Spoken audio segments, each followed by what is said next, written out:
safer than a flip in the sense that if you pay too much,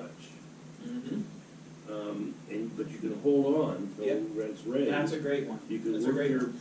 I do flips all the time, and some, like we're doing them right now, and it's just not working out, and I know the value's there. In my gut, I'm like, oh, I know the value's there. It's just not happening right now, it's not clicking. So my proposal to my partners on this one was, let's rent it out. Let's fix these major repairs that are unseen, but they're gonna need fixed, but not affecting the rentability of it. Let's fix those over time. So we have a $160,000 asset now. Every year it goes up about 3%. So every year it goes up $5,000 or $6,000, $5,000. So let's sell it in 3 years. So that $160,000 asset in 3 years is worth $175. This is just ballpark numbers. In the meantime, we owe $110,000. Every year we're paying off the principal balance. So now, let's say after 3 years we're going to owe $100,000. Okay. And then we sell it after 3 years, after renting it. We sell it at a capital gains rate, which saves us a lot of money. Because our regular income tax is, like I'm probably in the 35% bracket or something like that, and capital gains is a lot less. So at the end of the day, we could sell it now and make $10,000, or we can hold it 3 years, tax write-offs, depreciation, appreciation of the property, paying down the loan, paying it capital gains tax when we sell it. We can turn that $10,000 into $60,000, you know? That's that simple. But some people just can't conceptualize that, and they don't have the ability to, or they don't want to hold on to it for 3 years, you know? Because there are properties we have, and I'm like, I don't want that. I want it to go away as quickly as possible, and I will sell it at a loss if I have to. I just know I have this gut feeling that, no, let's get rid of it. It needs to go away. I sold one last year. I think I lost $8,000 on it. I was just like, that best $8,000 I've ever spent. I was happy to see it go away, you know? What was it about that property that you? I paid too much. I made the wrong decisions. I shouldn't have bought it. Paid too much. That was it. Wrong area. You name it. Okay. So there's a lot of advantages. There's a lot of disadvantages too. We're not going to go into all the disadvantages and advantages because that's a whole class that we talk about on flipping, buying, hold, and things like that. A lot of you invest in single-family homes. I was talking to a gentleman. What was your first name? Robert. Robert owns 6 homes. Yeah. In Cleveland and Akron. So they turned out well for you. Yeah. Robert has them in his an IRA, and I was pretty impressed. That's a nice little nest egg. So there's nothing wrong with single families. In fact, I love to buy single families. But there's a pros and cons of single families. What are some of the pros of owning a single family? Appreciate better. Longer term tenants? They'll probably appreciate better. I don't know, it could. It could. You can finance it up to 85%. It's definitely, I think, easier to sell, easier to liquidate. But then again, it's harder because instead of having, let's say you have 6 single families or 1 6-unit building, you have to liquidate 6 versus 1. So it can be.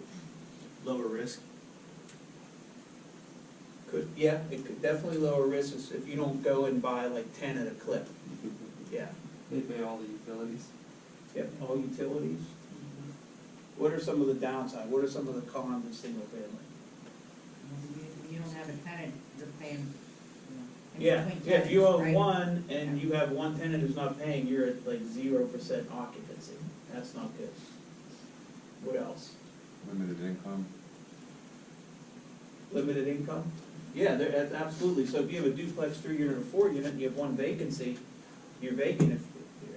If you have a single family, you're vacant. If you have a 3-unit and you have 1 bad tenant, you're still getting some income in. So it's definitely safer. And let me go back to what you said about long-term buy and hold, because I jumped off and went on to that property that we're going to maybe rent out. If you're doing buy and hold, definitely over long-term, you could weather the storm. But the hurdle is if you buy too many and you're losing $100 a month on each unit, and you bought 20 of them. Now it's $2,000 a month. So you can't keep making that mistake. Like I can because I own a certain X amount of properties and a Y amount of them make money and a Z amount of them lose money, but I'm making more than I'm losing, and I'm okay with that.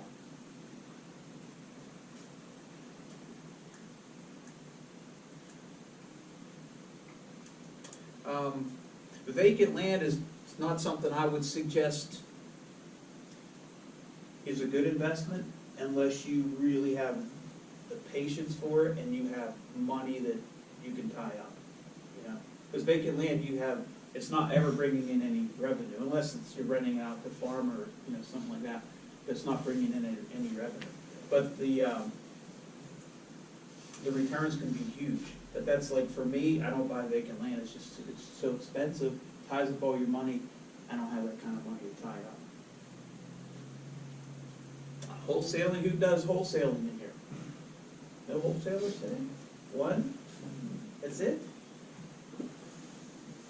Yeah, we usually get a couple more than that. But wholesaling is a fantastic business. The problem with it now is, I think our market is super saturated with it. I think probably the United States is just saturated with it. I was talking to a wholesaler the other day, and he said he sends out a couple $1,000s worth of mailers every month, and he would, you know, maybe 5, 6 years ago, 7 years ago, he would get a 3 or 4% return call, or, you know, someone would call in, right? And now it's less than 1%, because these folks that are distressed sellers are getting, instead of 2 postcards, they're getting 20 postcards. So it's a tougher business, but it's now money. When you do wholesale and you find a property and you find a buyer, you match them up, you make a nice profit, you move on. So wholesaling could be a good way, if you've got limited funds, to start that way first. Testing with Alex is always good. So just email me when you have some money and you need to unload it. All right, so we're gonna jump into Matthew Stevens, who started his CPA firm, like I'd say 1912. And he looked really good for his age. And we're gonna open it up to him, and Ian's gonna hook us up technology-wise. Huh? Everybody can help themselves with donuts. Yeah, I'm gonna go get one before all you guys get over there. How you doing, buddy? Yeah, exciting. Good to see you. See you.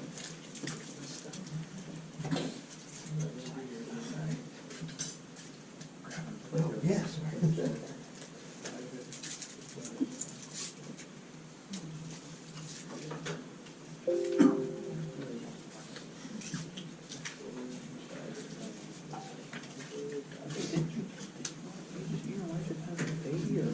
That was like 2.5 years ago. So relatively speaking, I guess. Yeah, wow. Yeah. That's good, man. Yeah. You have a girl, boy, what? Girl. Yeah. You have plans to, No more. no more, really? Yep. So, Maybe get a dog or another cat or something? yeah, something like that. That's awesome, man. How's everything going for you? Good. My oldest daughter, she's due in 29 days. Oh, really? I have 3 daughters, right? So we're gonna have a grandson. This is your So first I have- grandson? Or first grandchild? So, yeah, I'm pumped. Oh, man, that's awesome. My wife and I are super pumped. That's awesome. Yeah. I'm Matthew L. Stevens, certified public accountant. As Alex said, we went to high school together. Alex actually sold me my first rental property. It was probably the first property he sold. And I remember back then, Alex was buying properties, and he didn't understand the concept of cash flow. He was taking out 15-year mortgages on properties. And Alex, do you think you should try to get 30-year mortgages so that you don't have to pay the cash flow now and keep the cash flow so you can buy more properties? So we sort of helped each other along the way and learned about the real estate market and industry. I currently own commercial properties and residential properties. I've been a hard money investor with Alex. Of course, he paid me back. We've done flips together. And most importantly, what Alex said is we've built a team together in the real estate business. As Alex said earlier, if you're new to the business, you need to build a team. And when you come on with Alex or myself, we have that team in place. We have the attorneys, we have the bankers, we have the agents. So you're up and running right away, and you have experienced people. And we don't have to come up here and give all this free advice away, but that's just the kind of people we are. We're good people, and we want to share the wealth, and we know that the more that we share with people, the more we'll get back. And that's really the spiel. Also, you talked about the web and getting information, a lot of information out there. Just preparing for this speech, I could not believe how much bad information is out there and how much wrong information on quality websites like Bigger Pockets. People that claim to be real estate CPAs, but when you really look at it deeper, they're not really practicing CPAs. They're like in the real estate investment market. So you have to be very careful about what you read. Let me ask, how many people in this room called their accountant and asked them if they should prepay their 2018 real estate taxes to get that deduction? Nobody? That's funny, I was bombarded. But I knew that you couldn't do it just because of my experience with the tax code. You can't write off something that hasn't been assessed yet. Okay, that would be like me saying, I want to write off a car that I'm going to buy next year. So, even though I didn't buy it. So just be careful of what you read out there. Don't believe everything you read. And also, it's very important to have trusted advisors, experienced advisors. I can't tell you how many people want to save money on paying for their tax return. And it's ridiculous. A lot of people use somebody who's working out of their house in their basement, and they do it on the side, or they do it just during tax season. I have 26 years of experience, and as you'll see as we go through this, you will see how complicated it is. So many people come to me and say, oh, my tax return's easy. That's because ignorance is bliss, and you don't realize what you're walking into. You don't see that hornet's nest above your head. Always check your blind spots. So, okay, with that, we'll move on. My office is in Crafton. I have 5 associates. We specialize in the real estate industry. And how many people here have seen a presentation on the new tax code, the new tax law? One person. Wow, at least half of you. Well, you hit a home run on that. Study the right thing. You sent it to me, so that's the only reason I saw it. Wait, weren't you one of the ones that asked about the prepaying the taxes? I didn't ask about prepaying. I had some other questions. I looked at like the first 3 slides of what you said. Okay, who here thinks that their taxes are easy? Yeah, no one's gonna say that. Because I do hers. He's my dad.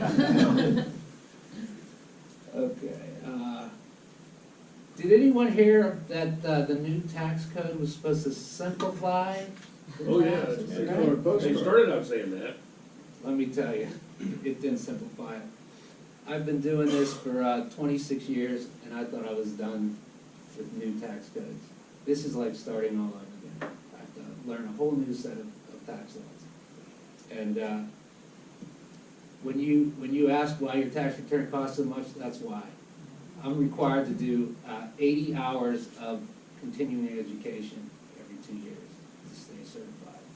And if you're paying someone that's doing it on the side or in their basement, you're getting exactly what you're paying for.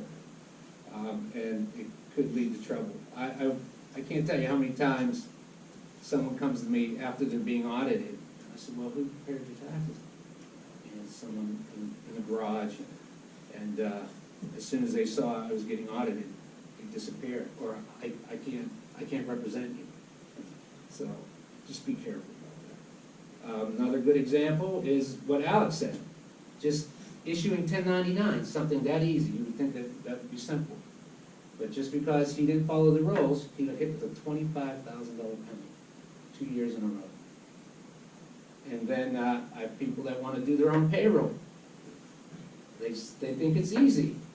So I had a client have one employee. He said, I'll do this, I'll save myself a couple bucks. He missed a deposit, a tax deposit one time, cost him $1,000. He could have paid me $1,000 to do his payroll tax for the whole year. So it's complicated. Not only that, is when you have a CPA doing your payroll, doing your QuickBooks, you have somebody who's looking at your transactions on a regular basis and can identify issues, okay? Not when you come in April, 4 months after the year's already over, and say, hey, why didn't you tell me that you were gonna do this before you actually did it? So we can help you identify issues. We can help you keep your QuickBooks on the up and up. And with that, if you want to pull out the pieces of paper in your folder stapled together, look like this, it's on your left-hand side. It's a perfect example of not asking your CPA for advice before you go and do something. So we're going to look down the 2017 column, and four rows down, you'll see taxable pensions, $47,000. This person came to me and said, oh, I took some money out of my 401k, and he's a real estate investor, and I'm going to invest it, and I bought some properties, so on and so forth. Well, instead of him coming and telling me, he went and did that, and if you go down to how much he owed at the bottom, it ended up costing him $9,319. That's how much he owed, because he took that money out of 401k. Now, if he would have came to me, I would have told him, rolled over into an IRA,